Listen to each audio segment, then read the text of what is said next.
Rock climbing, a contest between man and gravity in a world of vertical rock. Scaling sheer walls and pinnacles, man mimics the spider in defiance of natural law, only to plunge back to earth for an adrenaline-pumping free fall. In this place of dizzying heights and sheer drops, man becomes a minuscule player on a vast field of stone. In a daring ascent of El Capitan, a bold group of climbers pushes the limits of climbing, reveling in dramatic exposure thousands of feet from the ground in a realm of rock where they embrace risk with a rare and casual ease. Join us for a rock climbing journey on Expedition Earth.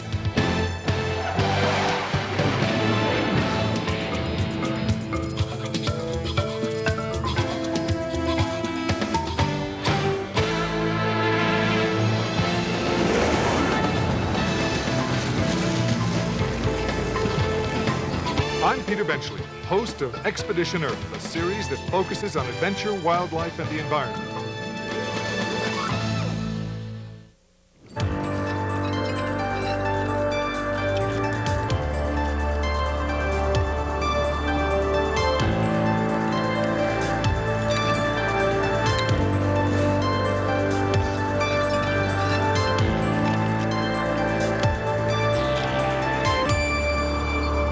This isn't just a movie. This is my life. Climbing isn't for everybody, but it's what I live for. Do we have any more 5/8s down there? El Capitan is the captain of Yosemite Valley and the mecca of big wall climbers. The Titan is a dangerous sandstone tower in the Utah desert.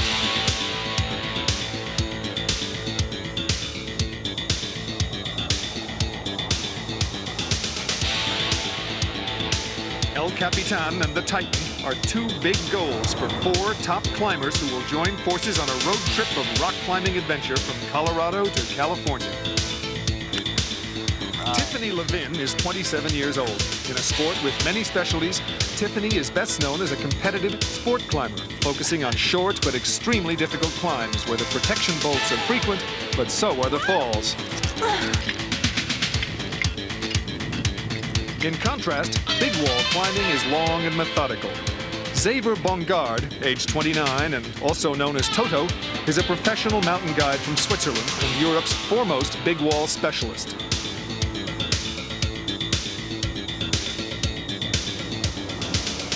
The first stop will be the Titan, a pinnacle of crumbling sandstone in a desert formation called Fisher Towers.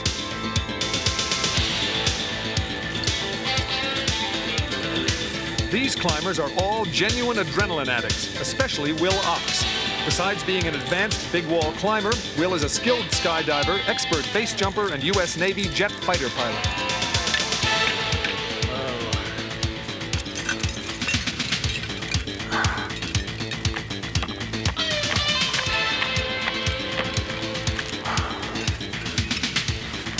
Refusing to be pigeonholed, Charlie Fowler, 39 years old, has the most wide-ranging skills of all. He's equally at home climbing a frozen waterfall, a Himalayan peak, or a Yosemite wall. Charlie, perhaps more than anyone else, has dedicated his life to the mountains and to climbing.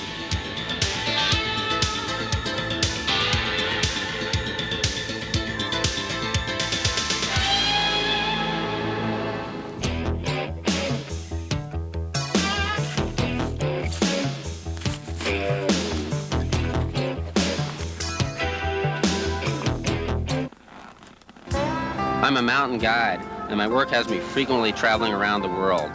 Compared to most people, I lead a pretty simple life, and I have very few possessions, but I like it that way. I like the freedom of having everything I need in the backseat of my car. My goal is right down the road.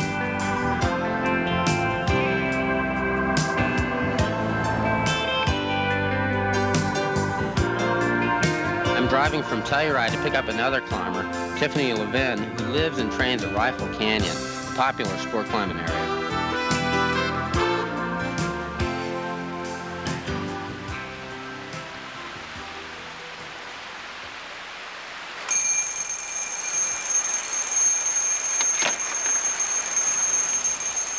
Sacrificing any material things or an apartment or hot showers every day is pretty easy when you can just wake up underneath the cliff and climb for breakfast. I've only been climbing for about 2 years, but in those 2 years, by staying super focused and motivated and never allowing myself to be lazy during a climbing day, I've been able to excel pretty quickly and kind of catch up.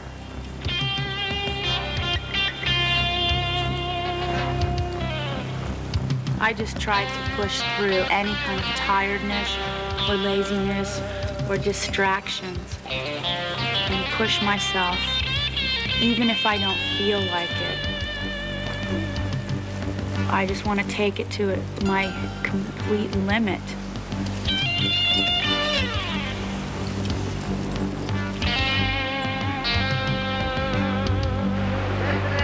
Oh, just a sec. What? You made me fall. Oh, to the ground. Down.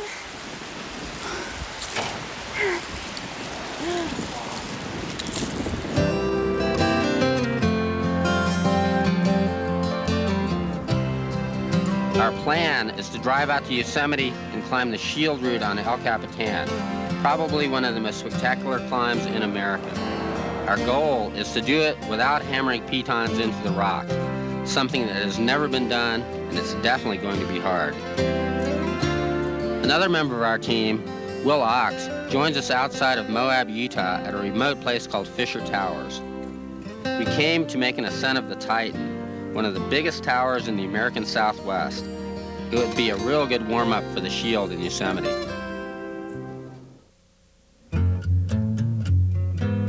It was good to have Will along. He's a great aid climber, and his expertise would certainly be important for the climbing that lay ahead. Our approach to the Titan took us through some beautiful desert country. So are we going to be able to finish this climb in a day? Well, I don't know. If we hustle, maybe, but most likely we're going to have to bivouac, maybe on top of the 5th pitch. Overnight. Yeah, that'll be fun. Actually, it should be great up there. Maybe even on the summit. We planned on climbing the vertical right-hand skyline. The 900-foot-high Sun Devil chimney route had been done before, but not with the base jump descent as Will intended. First, though, we had to get to the top. That sounds pretty good. Hear that, Tiff? That's the sound of a good piton there. It goes ding, ding, ding, ding, ding, ding, ding. That's like, yeah. Bomber. Bomber. That's my favorite word in aid climbing.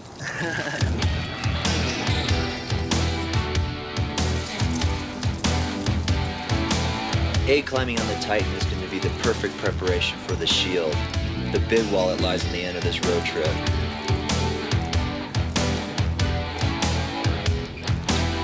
Getting back into the rhythm of going through the motions and the repetitive moves is just what I need to kind of clean off the cobwebs.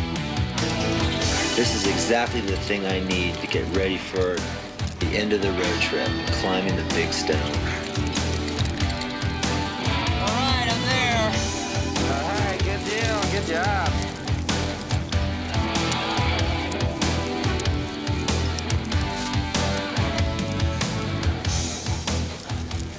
Okay, I'm off, belay. Okay, belay's off and you're out of rope. Right. Killer. Once you get up about 20 feet, tie a figure 8, clip it in here. So that'll safeguard you in case the system here fails. Gotcha. You'll always be on the rope there. Okay. Cool. Think you're ready to go? I'm ready to go. Jumars are rope clamps that allow Tiff to scale a rope Will has fixed, as if she were climbing a spider's web. Yeah, there you go. You got it now. Tiff has never done a big aid climb before, so this will be a great learning experience for her.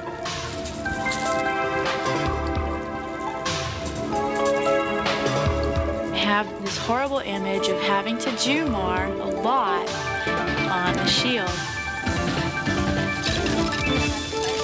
Yeah, come on up. And I'm worried about being slow and not getting the rhythm. because I hate to slow people down.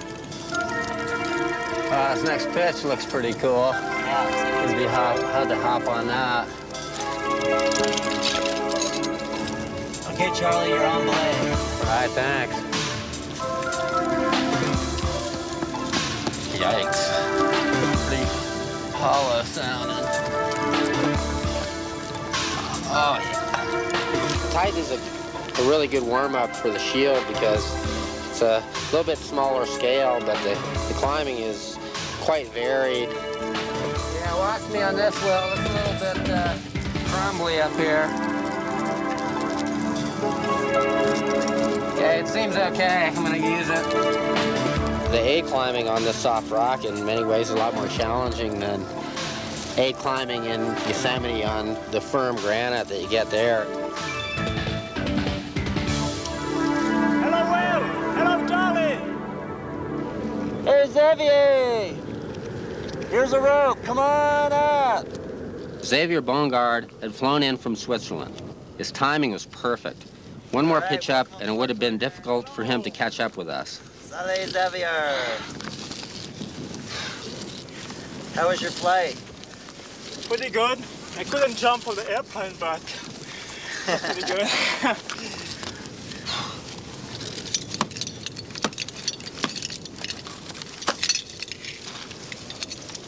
Wow, this is really loose up here. Yeah, I loved it. You love that? Oh, You like to come up? You didn't bring your ice tools, did you? You want a few pieces, Charlie? A few souvenirs. Crampons on that stuff would probably work real well. Well, I think I'm just going to grab the whole thing, you know? Careful. One more backup first. You don't care if the rock is not so good. It is a big adventure. All right, Xavier, nice move. I'm not afraid from the heights.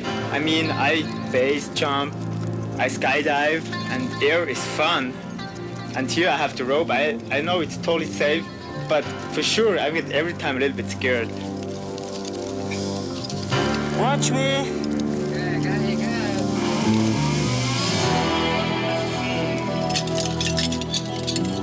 The fourth pitch was the wildest, extending up the mud chimney. Since Tiff was the gymnast of the team, she drew the short straw for that one. The mud-caked sandstone of the Titan makes for pretty challenging climbing, even for the best climbers. I just don't think this gear will hold. Kind of waste time trying to put it in.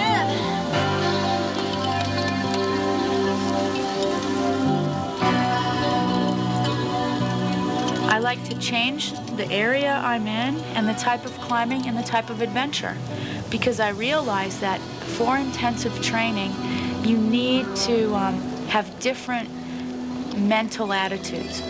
That's why I go from safe, bolted sport climbing routes at Rifle or competitions. I mix that up with an adventure and get new ideas.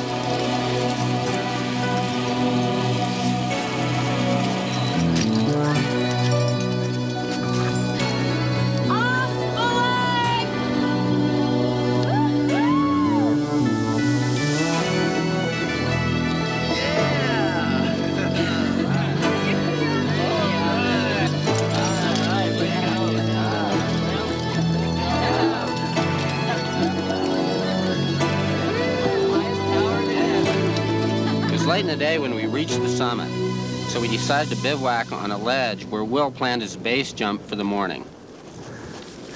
Rock! 1,002. On a jump this short, I've only got time to get one parachute out. There can be no room for error. All right, it looks good. Around 700 feet. I've been watching the winds, and a window opens up every morning just as the sun rises. Hopefully it will be good tomorrow morning. I have to be ready to go right when the conditions are right. Did you guys sleep well? going to be another bad hair day, I can tell. But anyway, I'm gonna get all my stuff out of this bag here and head on down to the ledge. As Will prepares for his base jump, the rest of us got ready for a long series of rappels to the ground. I'll be falling for 4 seconds, falling pretty much around 250 feet. I figured it'll take 150 to 200 feet for my parachute to fully deploy. That only leaves me 3 seconds to deal with any malfunction or any emergency that could arise before I hit the ground below.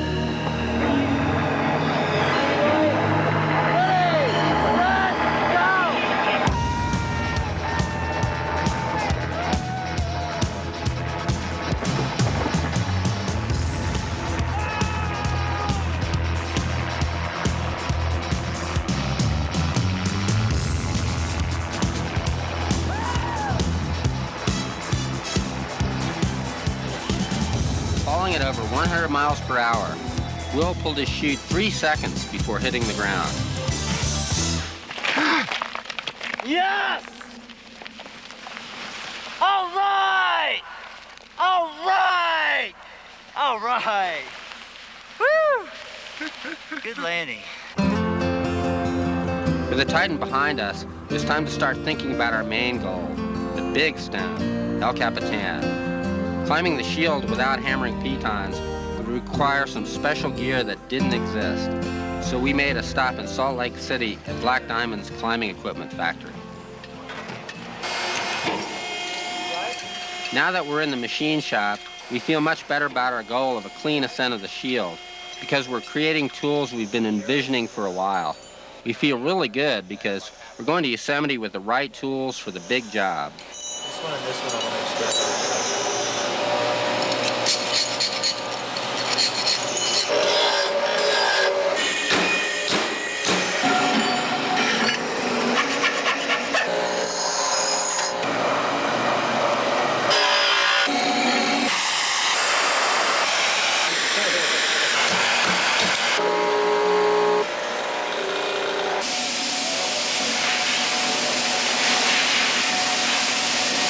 What we need to do here on this. We were making our tools, and all our thoughts were on Yosemite. All of us, that is, except Tiff. I wondered if she had the temperament to get up a big wall.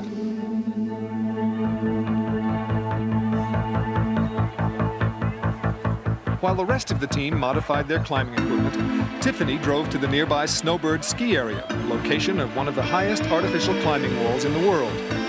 Before she was introduced to climbing, Tiffany was a gymnast, and that background aided her meteor-like rise in sport climbing.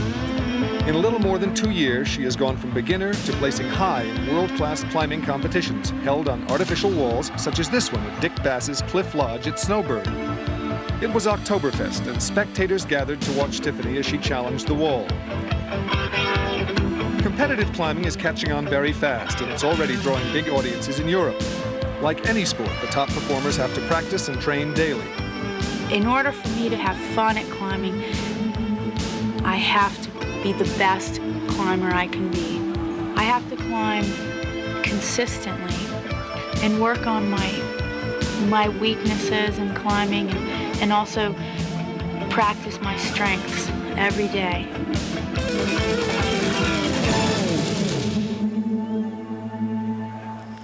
Their equipment ready, the climbers continue their road trip to Yosemite, camping along the way. Seems like a majority of them, though, that started in the last couple of years have predominantly just kind of picked up in the sport climbing arena.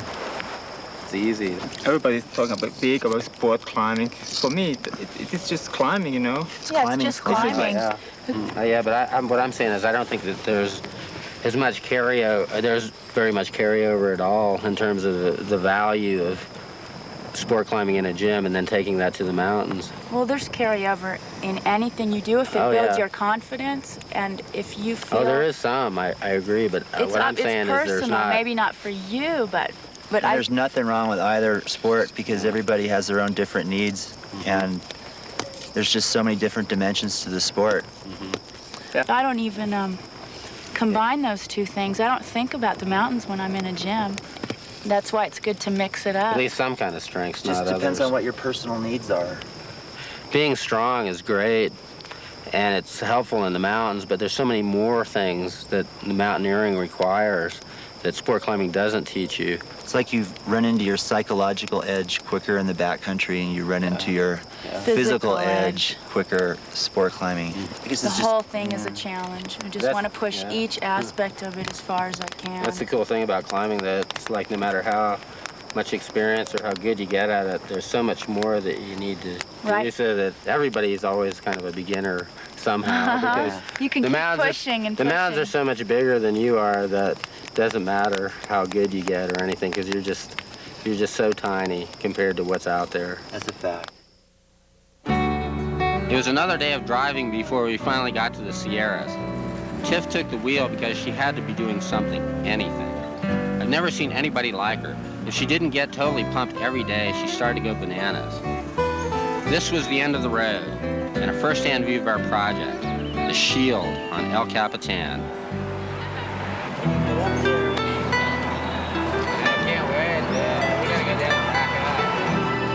Yosemite National Park is a major attraction that draws millions of people every year.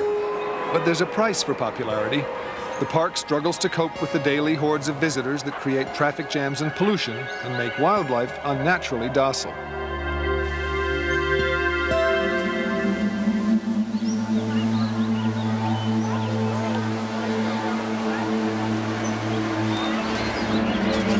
Rock climbers and their families have flocked to the valley for decades.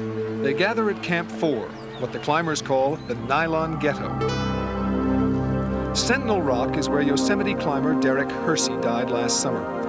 A pioneering solo climber, he was renowned for climbing hard routes without a rope.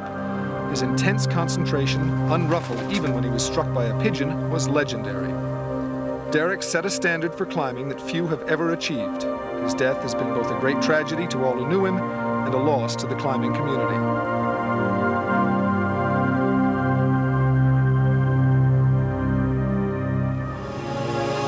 Today, Peter Croft is one of the few climbers to emulate Derek's style. Free soloing demands an honest approach from an experienced climber, as no mistakes are allowed. As the other climbers watched from below, Peter displayed his talents on a free solo climb of Middle Cathedral Rock, across from El Capitan. Probably the main reason for free soloing is the freedom of movement. One of the best things about soloing is that there's no interruptions. You don't have the rope interrupting you. In other words, you don't have to check your knots or see how the belay is working out or play with gear or anything. So you can focus just on one thing, and that's climbing. The single most important thing about free soloing is being totally honest with yourself, about yourself. Anytime I start to get scared, that usually means I shouldn't be soloing that day. So usually what happens is I might scare myself a little bit low down. I just realize today's not a good day, so I end up going for a hike instead. I just climb down and go do something else. I think it's really important for any solo climber to be ready to go down no matter how easy the route is, or no matter, maybe you've done it a bunch of times before. If it's not feeling good, to realize that you should go down. Again, you have to constantly sort of be honest with yourself.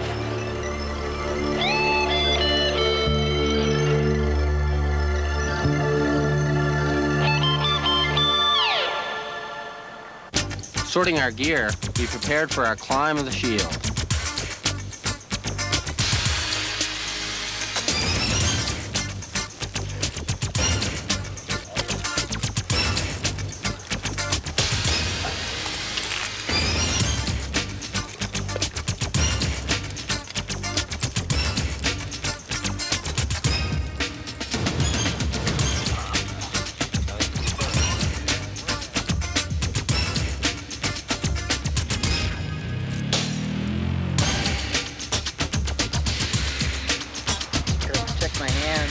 Up there for so long.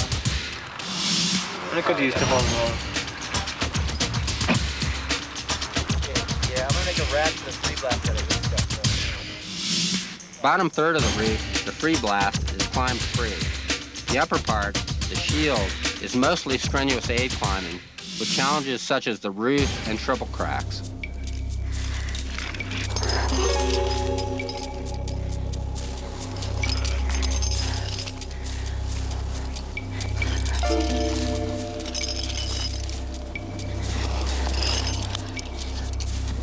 My type of climbing relies on my body, on free climbing. I absolutely love hand jams, fist locks, laybacks. I was so excited when I found out that I get to lead all the pitches on the free blast. I love that. Placing gear, body positions, just cruising up a fine crack climb. What I'm worried about is what comes after that. I hear there's lots of aid climbing, and it gets harder and harder.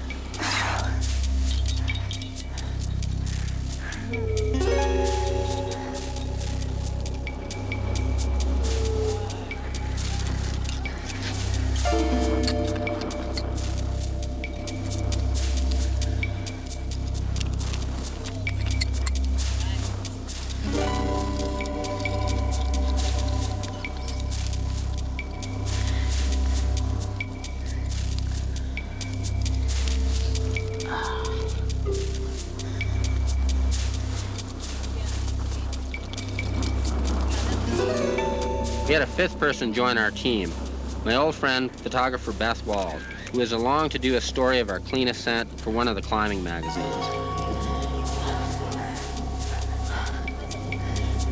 That is beautiful.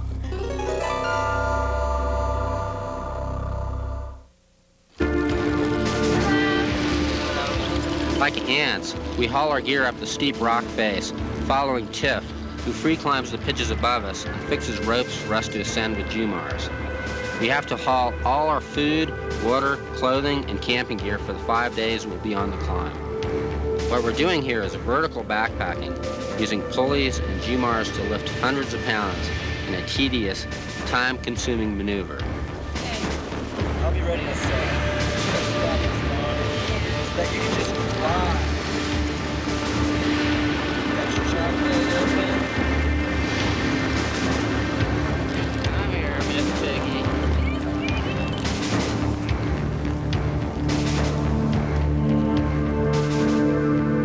While we haul gear, Tiff gets the pump she wants, doing what she does best, out in front by herself, focused and working her body.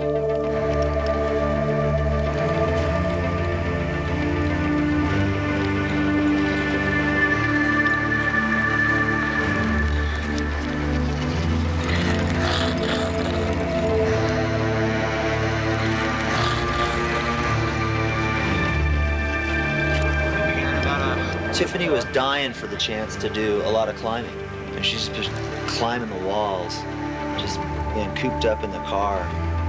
And in order to make Tiffany happy and stop her from driving us crazy, Charlie, Toto, and we've all decided to just let her lead the whole free blast.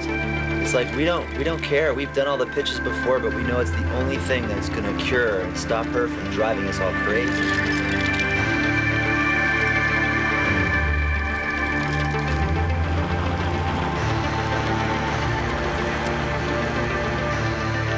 People think I'm tunnel visioned and I'm too focused. But that's just because they met me in this phase.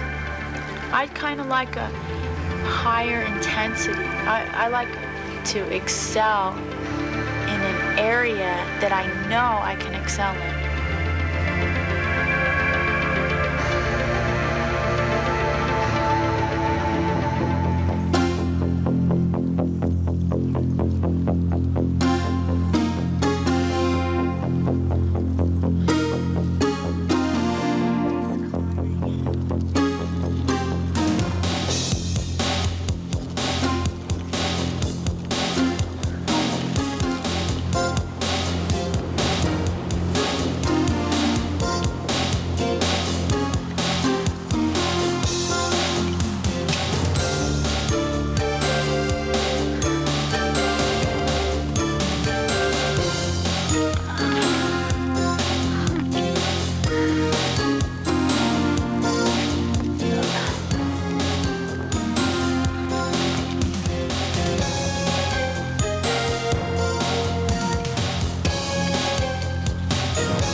Tiff made real progress on the free blast, topping out by late afternoon on our bivouac ledge, 1,000 feet above where we started this morning. At this point, we're a third of the way up our route.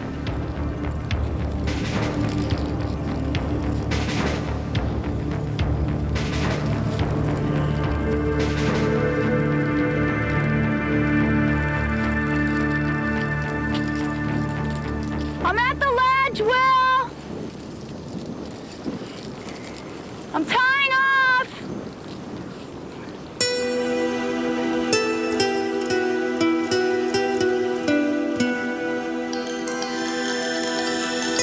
I left Will and Tiff on the ledge so Xavier and I could climb a few more pitches and return to our bivouac ledge before dark.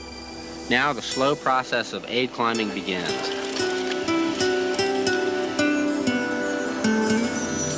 What's taking them so long? Well, you know, these egg pitches are going to take some time, and we're going to spend the whole rest of today just getting up to gray ledges, and then after gray ledges, we got a couple more days after that, so, you know, you might as well just relax. There's going to be a lot of kind of downtime sitting around.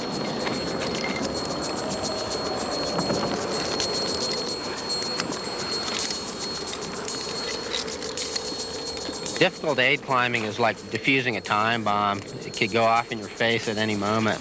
That's why having the right tools makes the job a lot easier, and mentally it allows me to be a lot more relaxed and confident in what I'm doing.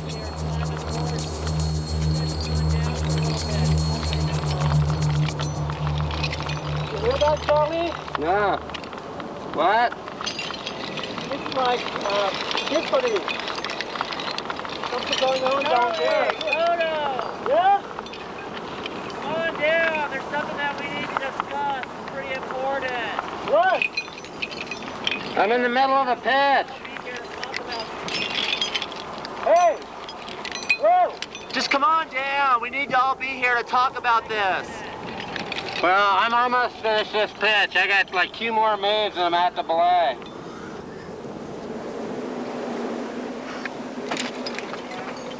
What's going on here? Hey, you guys. Sorry you had to come down, but sit down. There's something we got to talk about. You know, I've been watching you guys all morning and seeing how long it takes. And I really don't think it makes sense for me to continue from here. Yeah, I guess that's your decision to make, but it's a whole different game than free climbing, no doubt about it. So I think it's best if I just wrap down from here and start all the free climbs that I've been thinking about doing. Bye-bye. Out of here.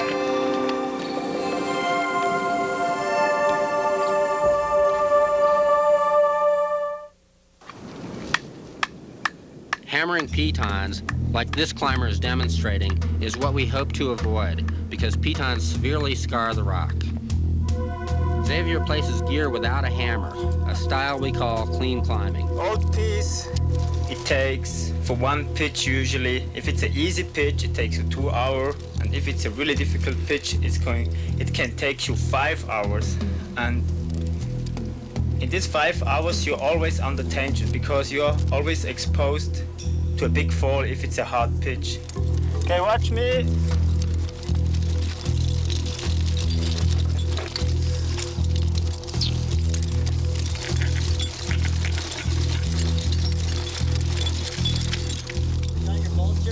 Yeah.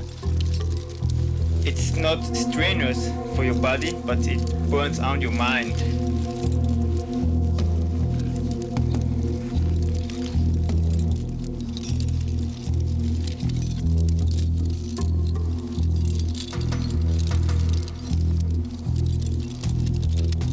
Everybody has his part of the responsibility, but the consequences, if somebody drops something or is doing a big mistake, we have to share. Everybody has to share his part of it.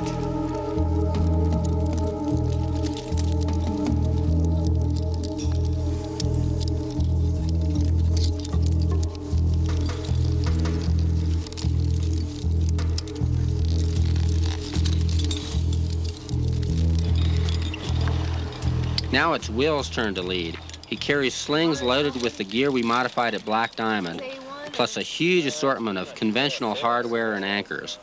All this gear can weigh 30 to 40 pounds. It looks like a lot of fun. That's about it. You use all your toys, though.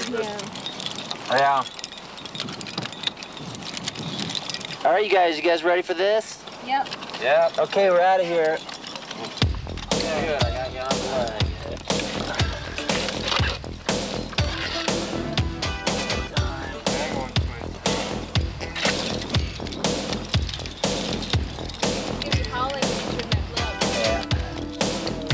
This roof pitch is a blast. It looks so imposing from the ground, but it's a piece of cake because it's all fixed.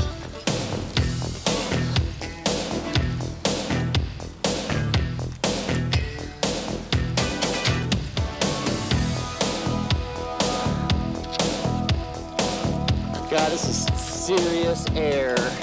Yeah.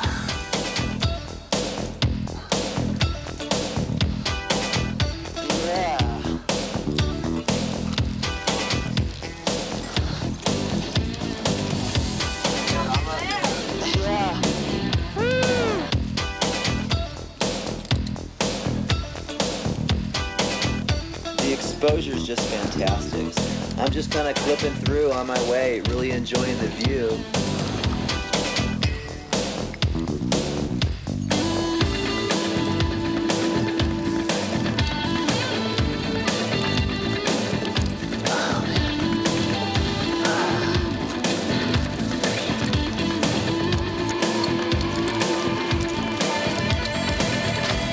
I've never been afraid of heights. I have this belief that people who are afraid of heights were probably scolded by their mothers for climbing up a tall tree. They were doing fine until their mom came out there, but right then they were instilled with the fear of heights. I guess I'm kind of lucky. My mom never caught me climbing up that tall tree. Yeah, this is great.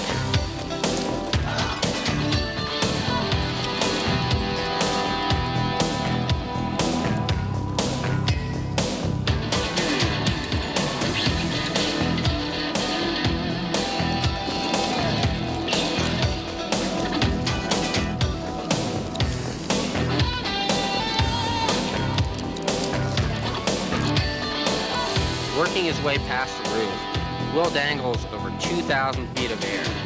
He is dwarfed by the vast expanse of rock we are climbing. Our team becomes a mere speck against El Capitan's enormous bulk.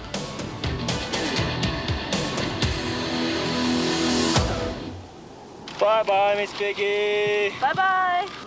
To clear the overhanging roof, Miss Piggy, our gear bag, cuts loose, swinging out over space so we can haul her up the next pitch. Ready, guys? It's Xavier's turn next. Ready, set, go.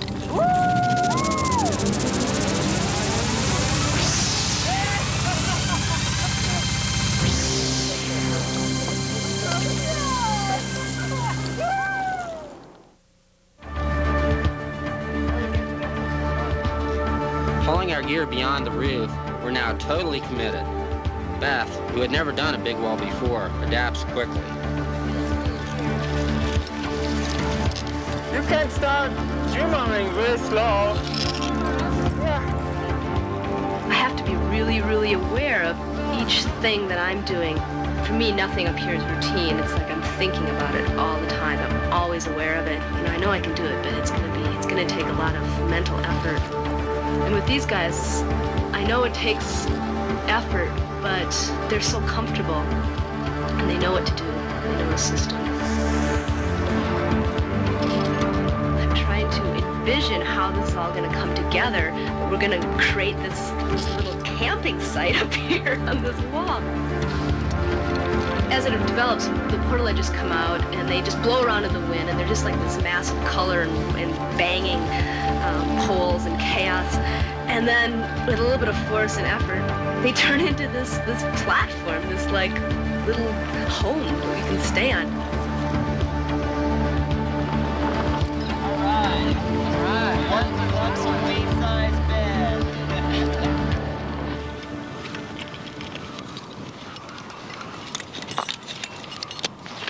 Okay, how about some tunes? All right. Yeah, let's heat up the jam box.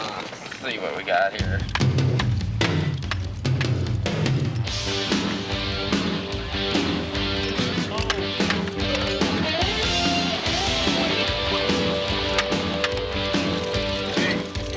Got mine? Or you want to try to follow that thing up? I bet you I could lift it. No way. Yeah, wait, man. Get away.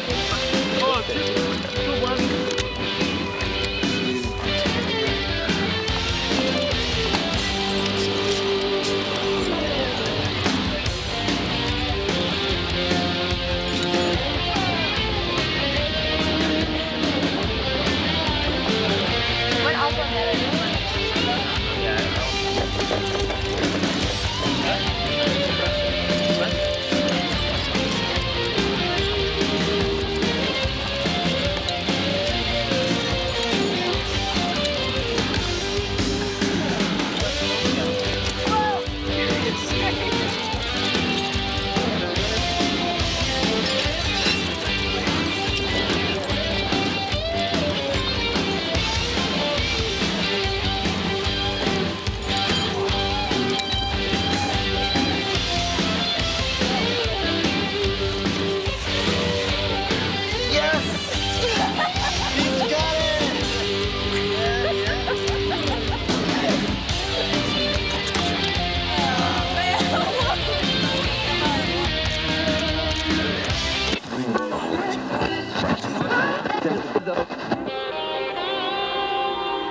Watching the sunset from a big wall is a fantastic sight.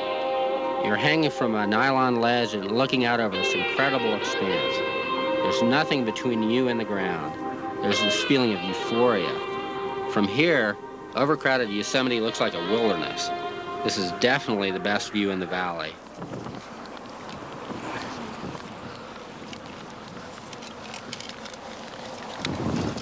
Waking up on a big wall, the day starts out like any other. You drink your coffee, you eat your breakfast, you brush your teeth, and then you go to work.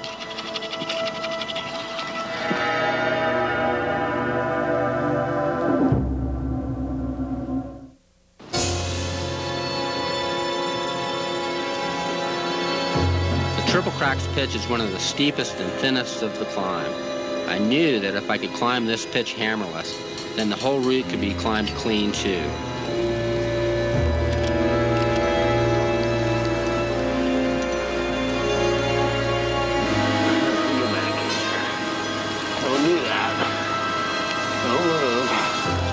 Because of the steepness and blankness of the rock, even a long fall would be safe, so we can afford to stick our necks out.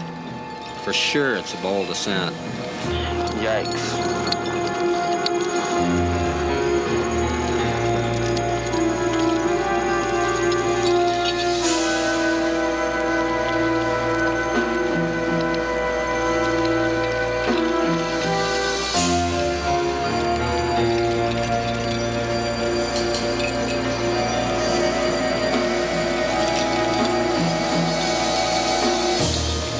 In order to get a more interesting angle on us, Beth uses a specially designed pair of stilts that enable her to push out from the wall and look in on what we're doing.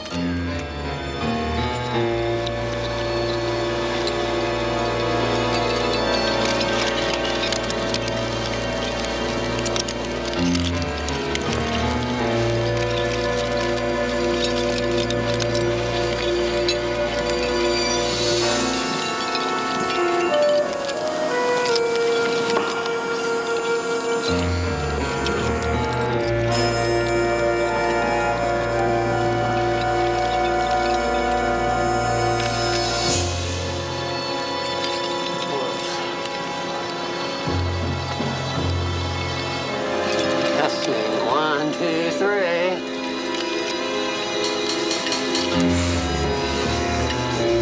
Rats, passed the test. That means I gotta use it.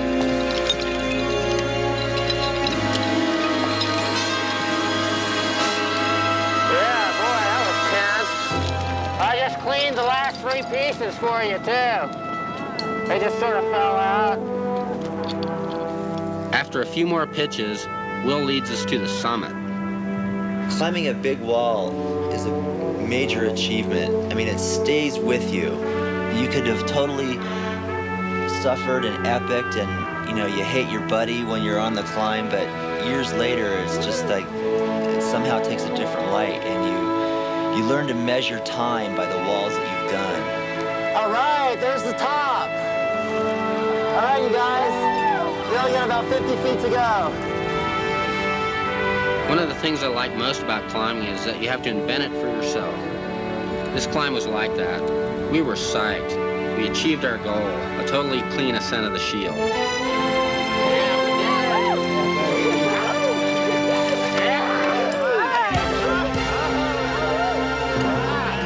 Don't fall off!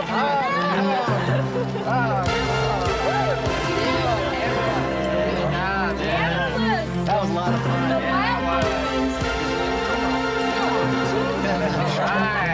All right, let's get out of here. Our bold ascent pushed the limits of clean aid climbing and set a good example for others to follow. Well, folks, I think Miss Piggy's got one more surprise for us. What's that? Woo! I can't believe I made it.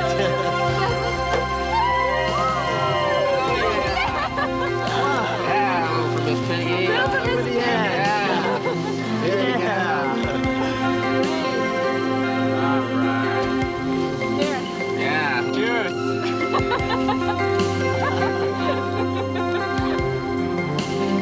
Hey guys, here look wild. Most climbers share a desire to preserve the adventure and the experience. Maybe we've added just a little to that effort. As the poet John Muir said, climb the mountains and get their good tidings. Nature's peace will flow into you as sunshine flows into trees. The winds will blow their own freshness into you, and the storms their energy, while cares will drop off like autumn leaves.